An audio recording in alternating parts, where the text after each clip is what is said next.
Hi guys, welcome back. Sims Beauty here with another video. So today we're going to do a let's talk video, and the topic is going to be let's talk about fear / attachment, because I think I can cover both topics in this one video.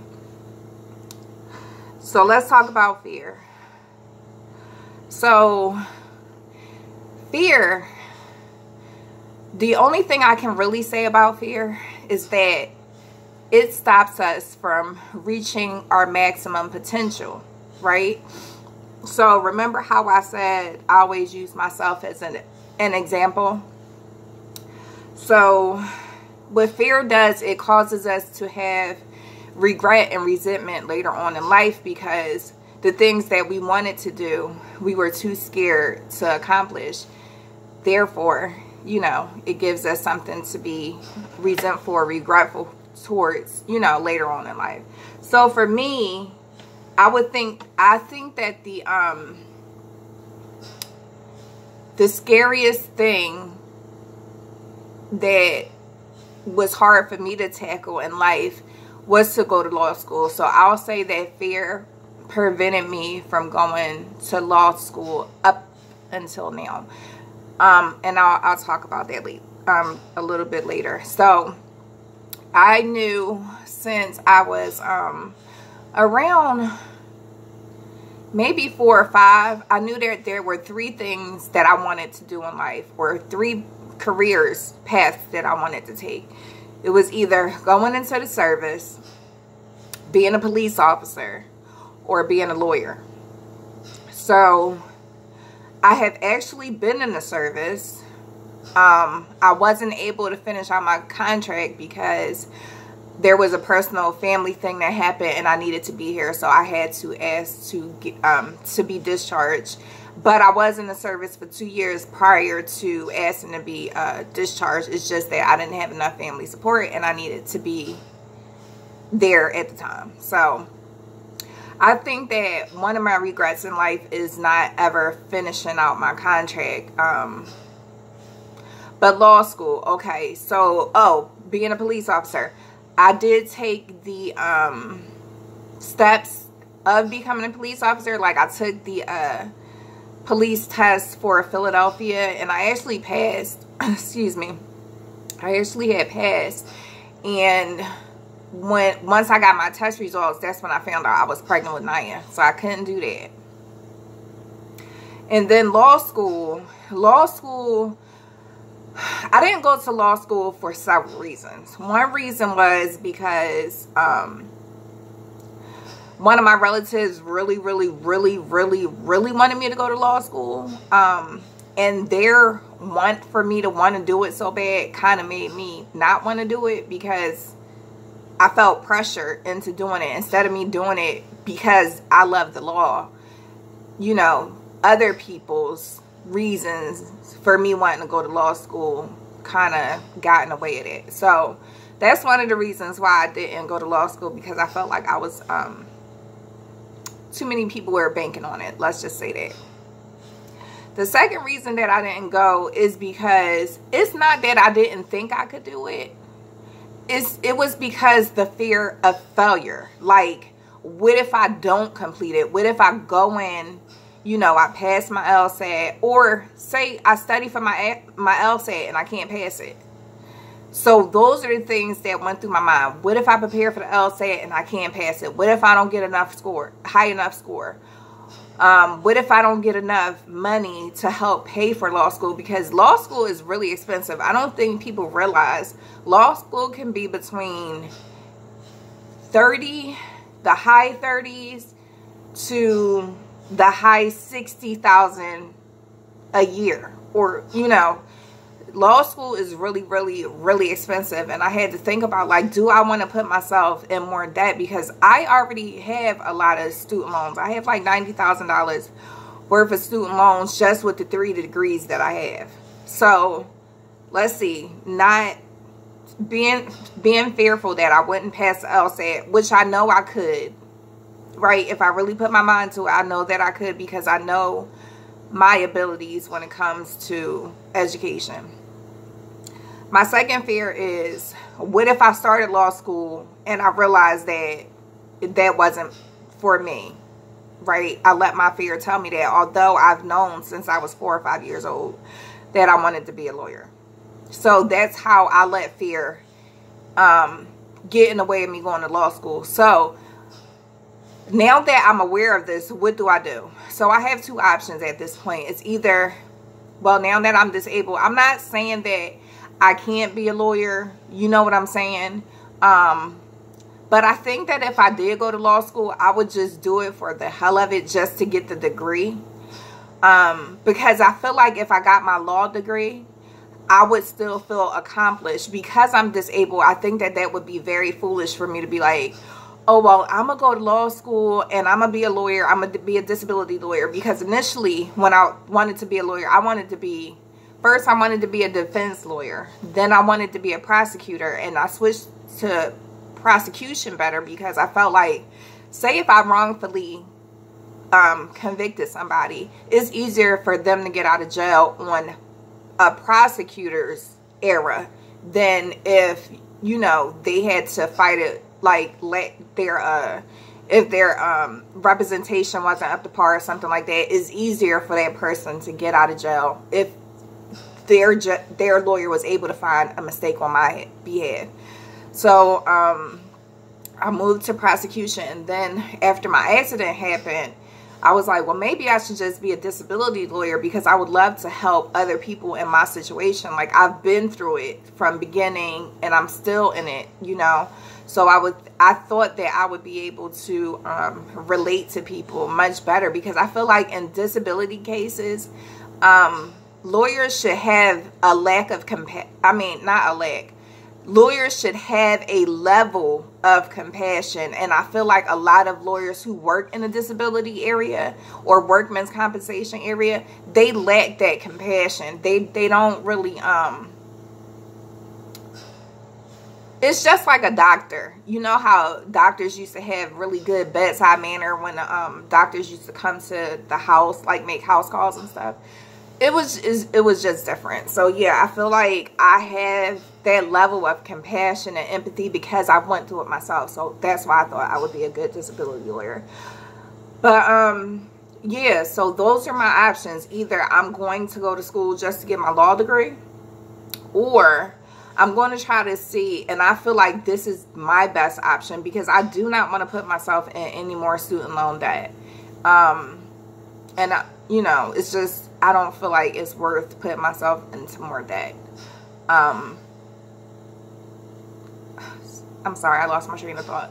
So yeah, that's how fear kind of stepped in my way. Oh, I'm sorry. Either I'm going to find out, I don't want to put myself in more debt to go to law school, but if I can find a school who's willing to give me enough money to go, or someone can help me pay for it, not anybody personally, like an organization or something, then I feel like I probably could do it.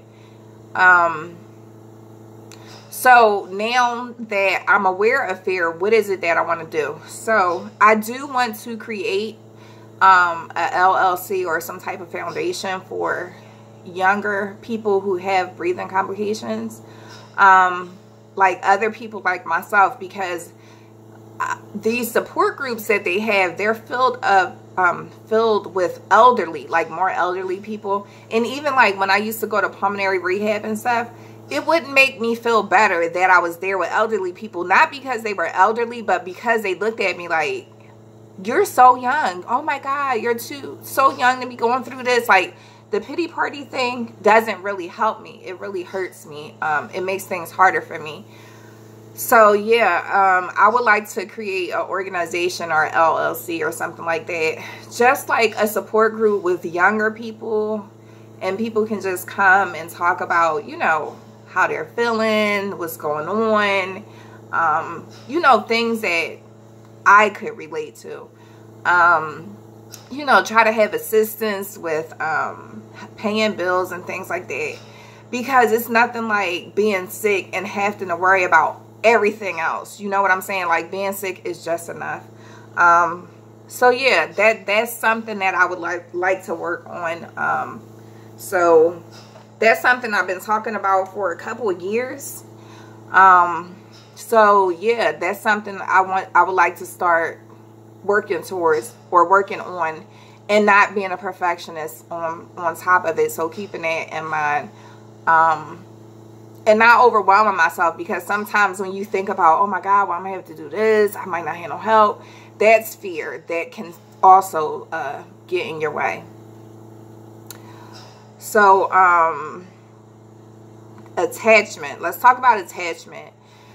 And when I speak about attachment, I'm talking about attachment to other people, right? So we talked about marriage in 2 videos, and one of the things that I've been working on is like how to love someone without letting your attachment get in the way. So like, you know how, say if you're in a relationship and you go somewhere with your partner, and your partner is over across the room, and you see them chatting with somebody from the opposite sex, and you get defensive automatically. That thing that makes you upset, that is the attachment part of it. We as individuals, we have to learn how to love people without becoming possessive over them. Because one thing we have to realize is people is that everything on earth, everything that we have, our children, our parents, our siblings, our family members, our friends, our loved ones, our possessions, all of this stuff is just borrowed stuff. Our kids aren't really our kids. They're God's kids, and he let us borrow them for the time being, right? So you know how I talked about Terrence, and I was like, you know, I had to let him go. Like, I can't be possessive over him. Yes, Terrence is my child, my biological child. Yes, I birthed him into the world. But he's not my possession. And that's how I need to start viewing people. Like, when I say my husband, yes, it's my husband, but I do not own him, right? I feel like once we can come to terms with that attachment piece that we have to people, we can kind of filter our emotions better, right? Because there's no need to get upset over your spouse talking to somebody from the opposite sex. Like, say we go out to dinner and a woman says something to my husband like, oh my God, I really like that cologne you have on. What is it called? Like, I should not get defensive about that. And I don't. But I have been that wife where we go out to a restaurant and somebody's taking my husband's order, and the person is like, oh, something, is that all you want, baby? Or is that all you want, honey? And that would make me a little defensive, because I'm like, that's not professional, or whatever the case may be. So I'm working on my attachment part to people. Now, does that mean that my husband can go out and do whatever he wants? No. Does it mean that my kids, you know, I can just let them run out? No, because they're still my family. I still have a responsibility and obligation to them.